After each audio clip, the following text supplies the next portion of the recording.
You're listening to Witch Wednesdays, your weekly podcast source for all things witchcraft in the modern world. Welcome back to Witch Wednesdays.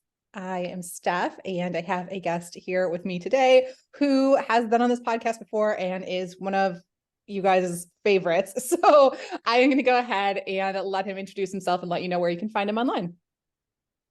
Hello, thanks for having me back.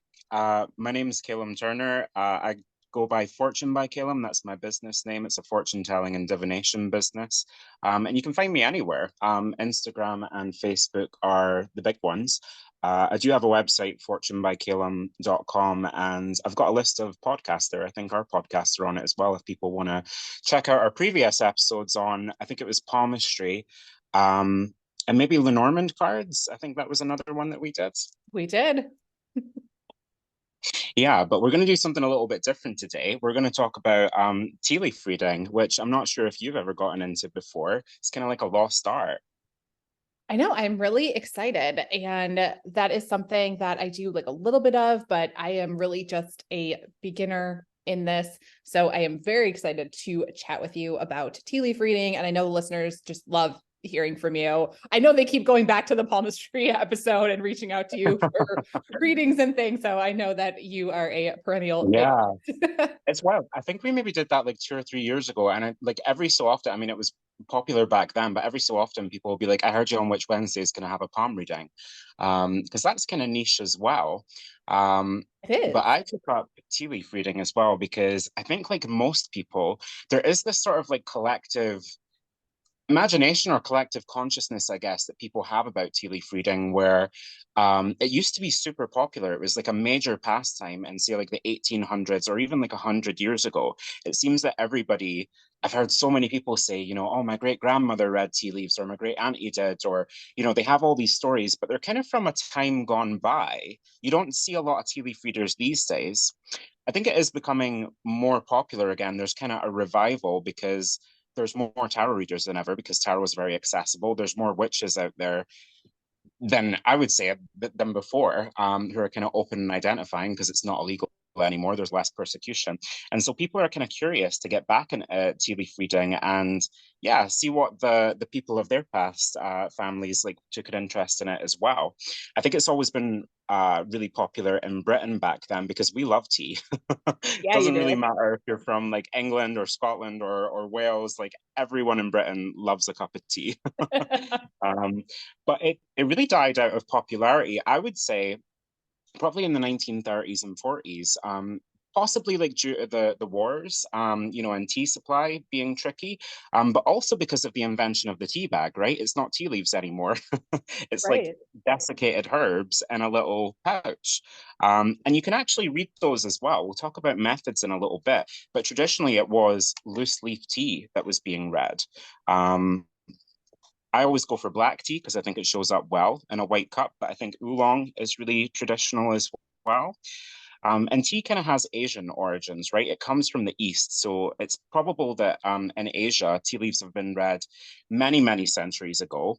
Didn't really come to the West until the 1700s, I think it was. But there are similar things across the world. I mean, in Turkey, sort of where Europe and Asia meet, I think coffee reading is really popular and traditional there. Um, in ancient Greece, they used to read the stains in their cup left by wine, by red wine. So it is kind of like cup reading in a sense, not just tea leaves. You can use coffee, you can use anything that sort of leaves a stain or a pattern. Um, but it became super popular in Britain, and I would say even the US as well during the 1800s, because of the rise of spiritualism and the spiritualist movement. Kind of the same with palmistry and I guess tarot as well. Oh, I love that. There really is so much history behind it. And it's interesting how many different cultures have some version of it and how similar Yeah, they end up being at the end of the day. yeah, and I mean it is. I suppose if you learn to read one, you can read another. I never read coffee because I actually don't drink it. I don't like it.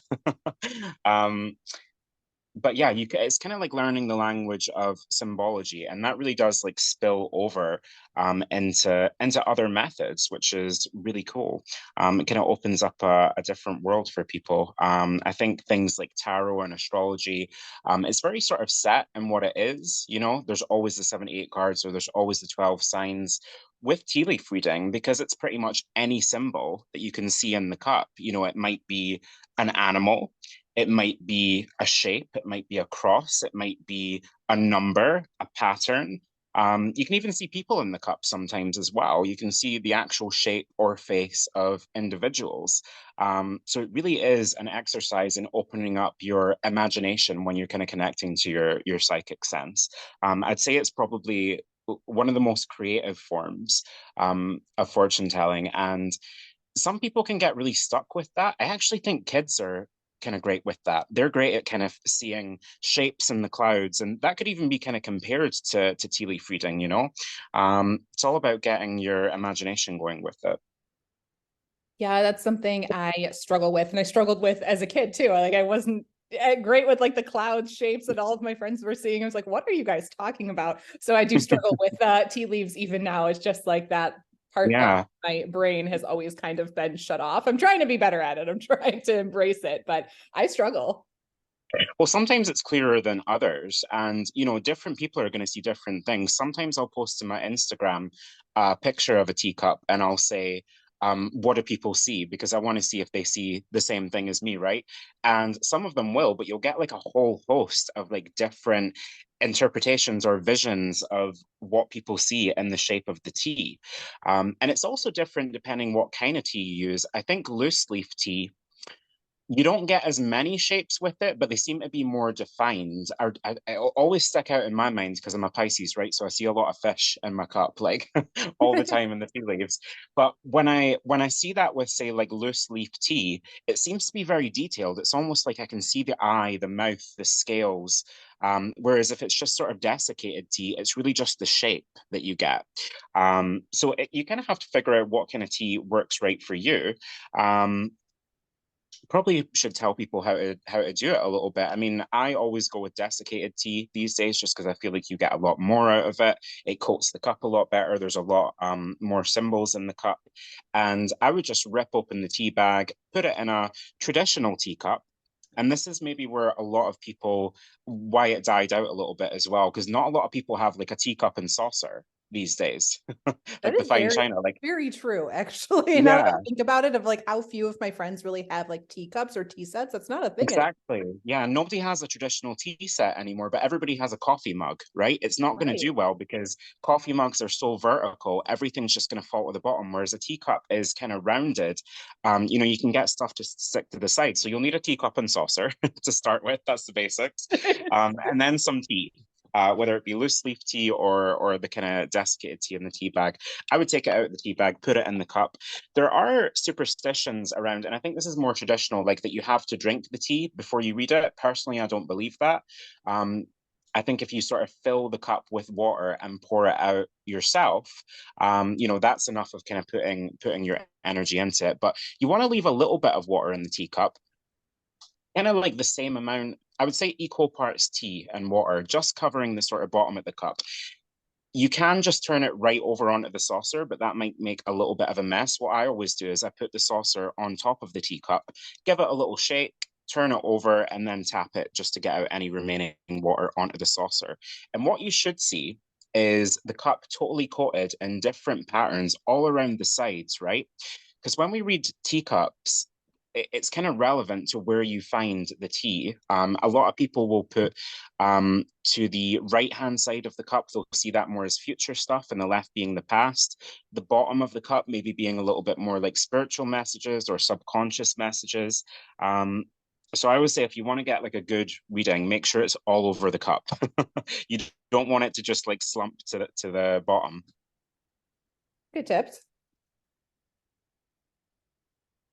I think as well, when you're kind of shaking it about the cup, it is good to have an intention. Not necessarily a question, but I guess you could say like a focus.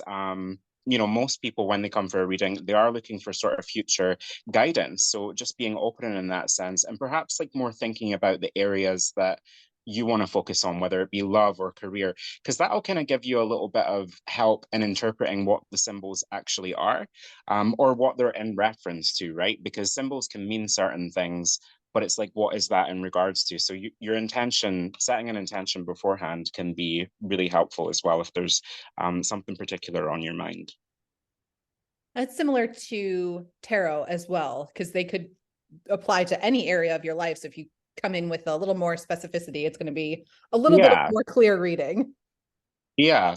I mean, I actually prefer Lenormand cards for sort of general readings and tarot cards for like one area at a time. But the teacup isn't like that in this. I think there are some more modern teacups, and it's kind of started in the last 100 years. A lot of teacups specifically designed for tea leaf reading will be adorned with symbology. They'll be adorned with like folk symbology or playing card symbology or like astrology symbols, planetary symbols.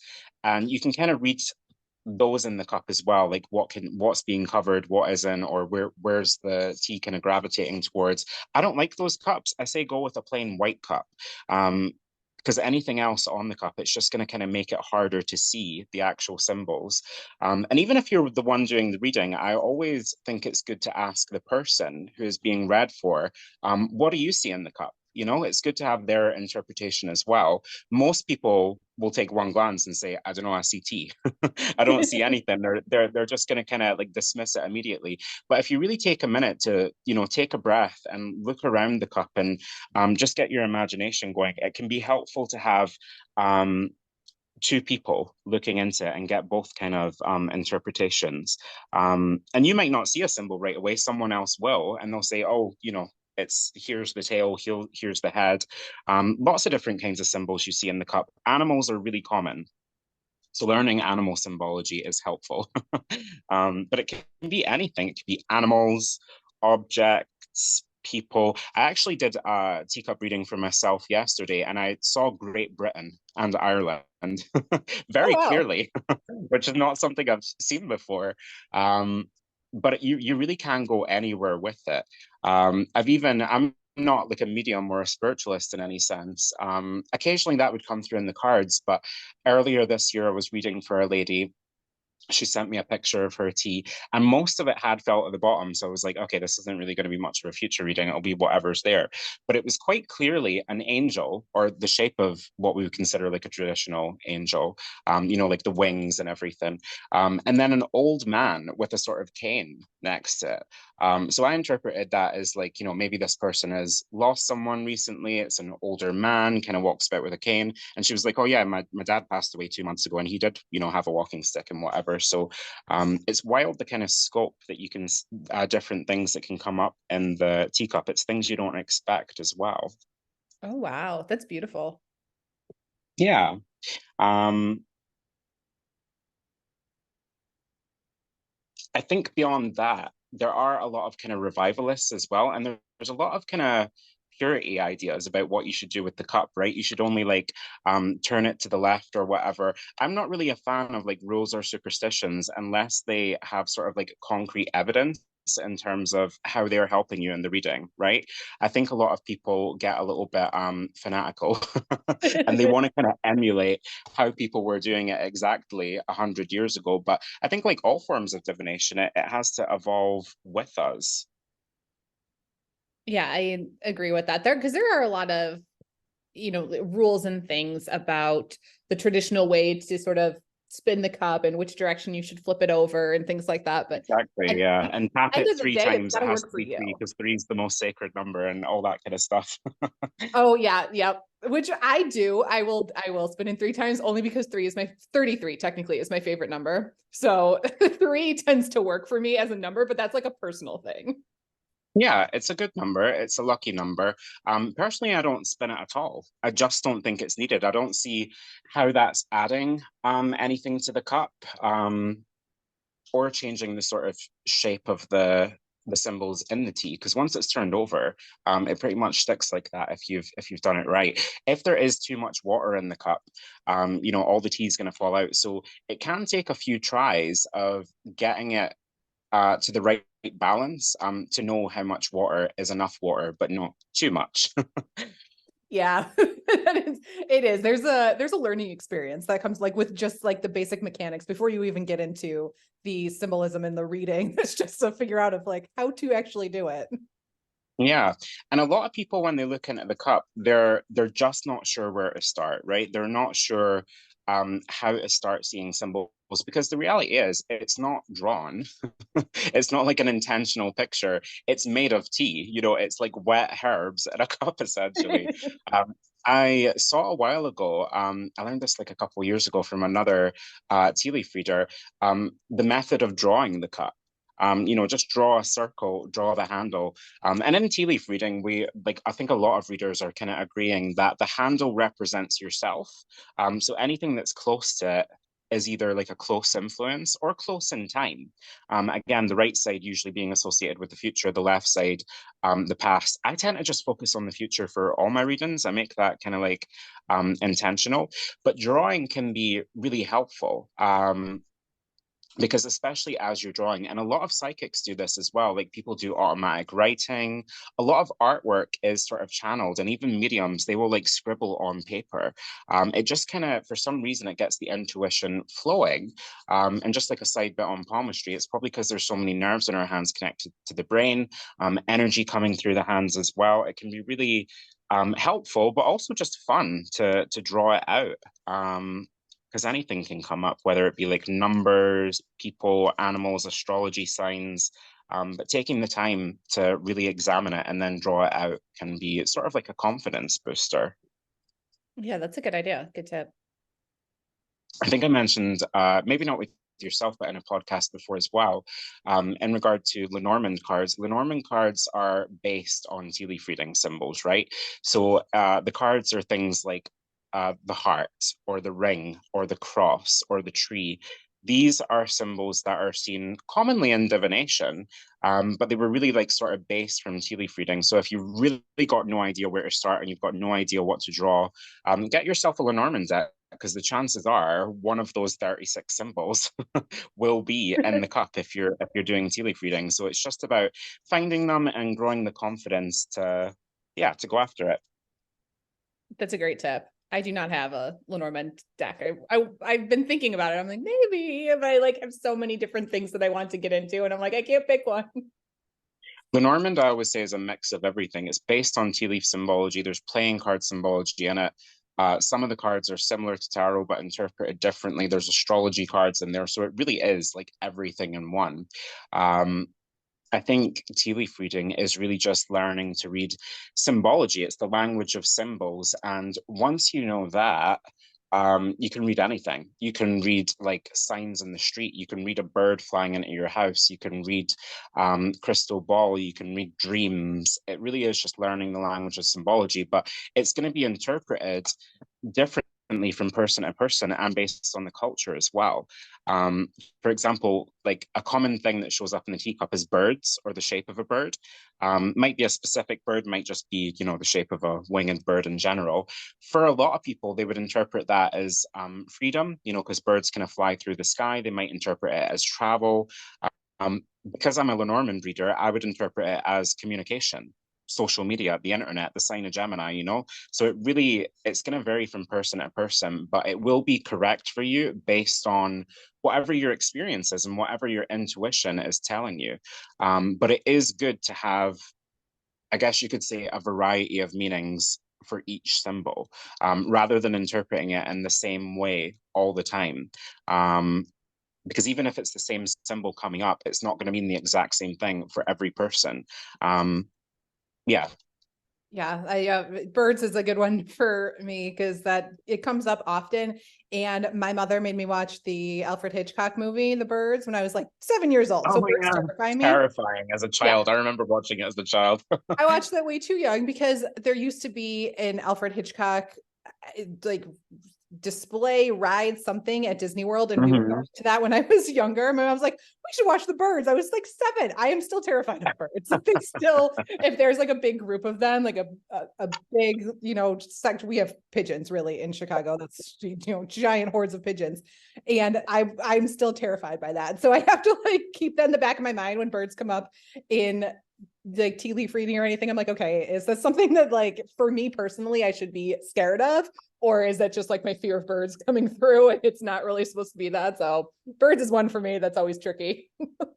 Birds can be scary in a lot of ways. I mean, I remember shortly, my uncle was very ill before he died, and he actually had like a crow fly into his lounge, which is just like not something that happens often. You know, birds don't often fly into the house, but crows are like traditionally a symbol of death. You know, they're kind of like messengers of the underworld in a lot of traditions. I had one fly into my house. It wasn't a crow, it was actually a bluebird. And bluebirds are more like seen as like a symbol of love. And I think that happened uh, a few months before I met my long-term partner. Um, I can't remember what the form of divination is called, where it is just reading signs. I think for birds, it's augury, but it's just reading nature in general. There's a special word for that where you can read signs of animals or, anything that kind of pops up in nature. And I think tea leaf reading is a really great way to connect to that, because it is herbal at the end of the day. It's taking something from the earth, mixing it with water, potentially heating it with fire. Depends if you want to actually, have some hot tea and drink it. Again, I never like to drink it because I'm not a big tea drinker. I'm not a great British person. Um, but it's a really great way to connect to the earth as well and connect to kind of herbal magics if that's what people are into. You can do sort of magical readings with the cup. I don't think there is a whole lot of knowledge. I'm certainly not into like magical tea leaf reading traditions. It really is just divination for me. But because there are herbs in it, you can kind of take it anywhere you want to go with it, the kind of herb that you're using, or tea that you're using, I should say. Some might be better for love readings than others. Yeah, that's a great way to incorporate different herbs and really learn how to make your own tea blends and Yeah, tailor that to your specific intention. Just add like just another layer of magic in there. yeah, as long as people remember, black tea or dark tea is going to be best, right? And that could even be like peppermint. Peppermint tea actually works amazing for tea leaf readings, especially in the loose leaf one. I've ran out just now, but say if you're just using the normal tea bags, right, and it's desiccated tea, and you pick up like lemon and ginger. I think someone once sent me like ginger tea with that because it's so light, and the teacup presumably is going to be white or cream or like a light kind of opaque color. It's not going to show up very well. So dark is best. And I think that's the reason why a lot of people want to be traditionalists as well and really use loose leaf tea because they feel like the symbols are going to be easier to see. And they are. I just don't think you get as many of them for a comprehensive reading as you do with the tea that comes out of tea bags. Yeah, when there's really large or like long pieces of tea, it might like be easier to see, but there's only so many shapes that Yeah, can make then. So you're kind yeah. of limited in what's going to come out. Yeah, and you're gonna have to play around with it a little bit. I mean, oolong tea works really nice for sort of, or at least the one that I get, the sort of leaves that come up. Bear in mind it's gonna be different from like different sources and different people that are selling it. But oolong tea seems to show up very clear images. That's like the one I was talking about, the fish, right? I could see the eye, I could see the scales, I could see the tail. The detail comes up is really incredible. But I'd also say try your best to do it with less detail. Try your best to do it with the desiccated black tea because when you get that down, there's a lot to offer with that. You can kind of coat the whole cup and there'll be dozens potentially of symbols in there. So it can take a little while to get around the whole of the teacup. It's kind of like going around the whole of your life. I was going to ask, how long did it take you to get to where you are now, being comfortable with all of the symbols and like learning everything that you had to learn to go into this? I would actually say, like, because I started out reading tarot cards, right? Which is like, it's very much a system in itself. I always say, like, tarot cards are occult symbology, Lenormand cards are folk symbology, and tea leaves are kind of more folksy. In terms of their symbology, I never had an interest in tea leaves until I was 22. I went through like a bit of a transition period where I've been reading tarot cards for years, but I wanted to take it up to the next level. So I started learning astrology and palmistry. And my auntie, who's quite elderly now, she gave me a deck of cards that were her grandmother's. And she has like an antique crystal ball from her and everything. But the thing she talked about the most from her was the tea leaf readings. You know, she was great with tea leaf readings, and it was so popular back then. So I started just like dabbling with myself, and I did start with like an astrology cup. Like one of those ones with the symbols on the Oh inside, yeah. which wasn't helpful. But it's been a journey like over years. I think you kind of have to learn divination systems one by one is helpful, but once you've learned it, you can see how it bleeds into everything else. Um, yeah, I found the drawing the cup immensely helpful with that. I don't necessarily think that tea leaf reading is the kind of thing that you can learn by doing a class. I mean, potentially you could, but I really think it's one of those things where you have to learn symbology and you have to learn what that means to you personally. Yeah, it's very hands-on and just takes time to figure out for yourself. Yeah, and there is a tricky part as well of some things in the cup being what's the word, symbolic, whereas some things are quite literal. So I remember my auntie telling me, not my great auntie, not the one who had a fortune teller grandmother or whatever, but like my mum's sister, she went to a tea leaf reader, I think back in the 80s, because even then it was like still a little bit more popular. And the lady told her, oh, I see you coming into some money in 3 weeks, 3 months, or 3 years. Like she couldn't tell her which one it was because it was just like the shape of a number three in the cup, which is a sort of time scale, which reminded me of Lenormand cards. And she won, I think, £1,000, like on a bingo.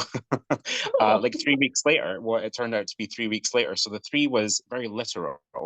It wasn't like a symbolic three. It wasn't like, what's the third house or anything else symbolic of the number three. So it can be tricky to differentiate what is literal between symbolic. Are you seeing a cat in the cup? Is it the symbol of a cat or is it someone's like actual pet? It's difficult to do that. But I think the more you get into it, the more your intuition kind of flows with it, and it's whatever comes to your mind first. And sometimes, very occasionally, it can be both. yeah, I have been trying to do that of just trusting my gut instinct of like whatever comes to my mind first instead of then, debating it and going to look it up in a book. I'm like, let's just try to trust myself and go with my first instinct on things. Mhm. And it can take a while to break the mold. I remember like the first few years, I would very much willingly, and this is not a good thing, but I would probably willingly see tarot symbols all the time in the cup. But it's just because tarot is what I was so familiar with. I'm like, that is definitely a sword. That has to be a cup, you know? So I was kind of interpreting them in a tarot sense. It was almost like a tarot reading through tea leaves, if it was there, because I just wasn't familiar with the rest of the symbols yet. Yeah, I think I run into that problem too because tarot is what I'm the most familiar with. But it's still fun, like learning new systems and trying to figure out new symbology instead of just relating everything back to tarot. It's the same for most tarot readers, I would say. They really get stuck on it, right? And a lot of tarot readers, they sort of learn some astrology because like tarot is just so mirrored with astrology, especially these days. But they don't challenge themselves. You know, if I was to go up to a tarot reader and be like, "Give me a reading," and they pulled out their tarot cards and I said, "Not with them," they probably wouldn't be able to do it.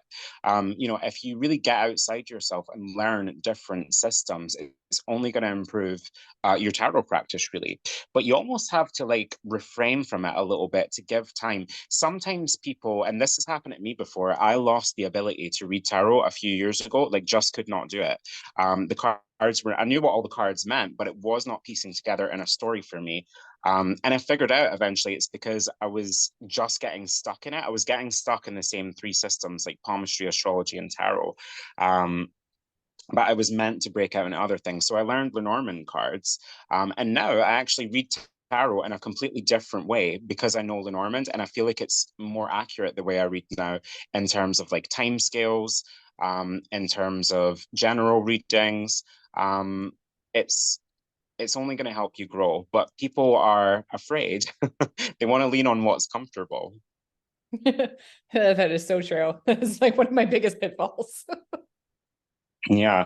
Try you can take a simple as well. I mean, if you're not comfortable interpreting animals in the cup or patterns or astrology shapes, look for simple things, look for numbers, look for letters. You might see the first letter of someone's name kind of coming in.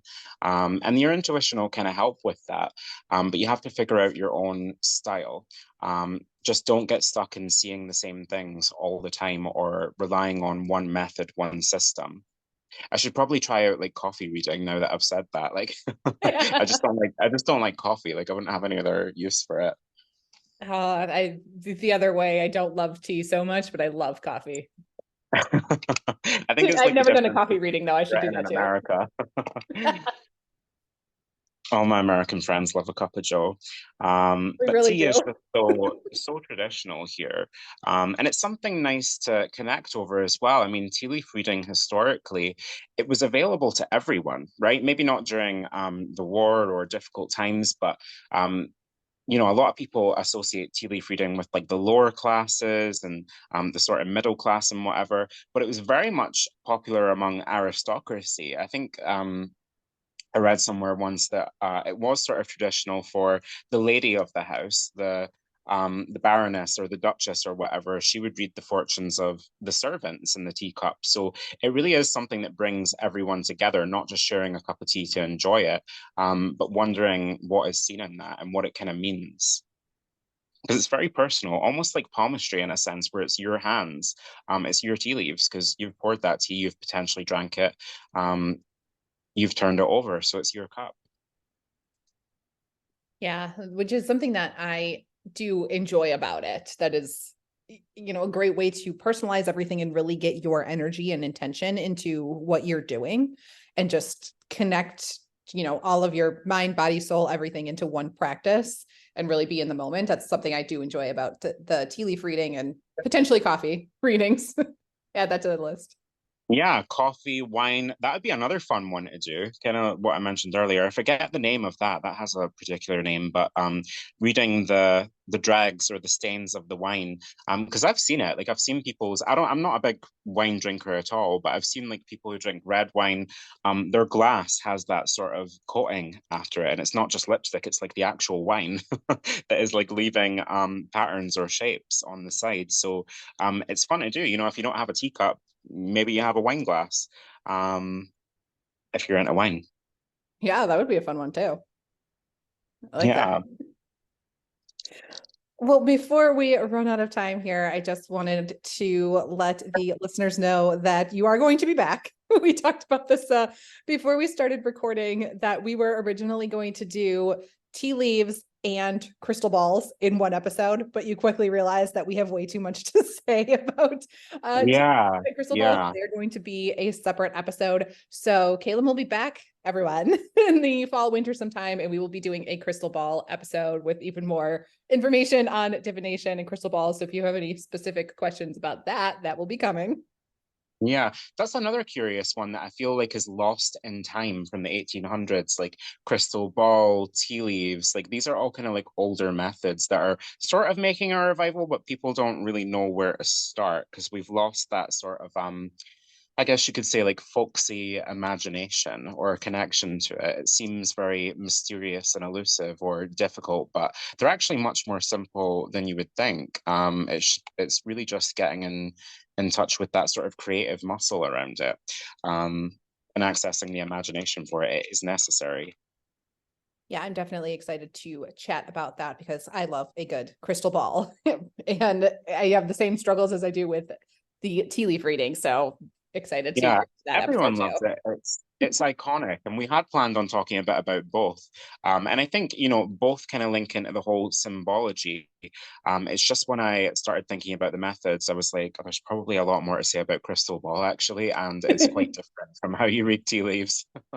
Yeah, like you were saying, they are all so different. They kind of do eventually bleed into each other, but it's when you're first diving in, it's really sort of different and important to learn each one on its own.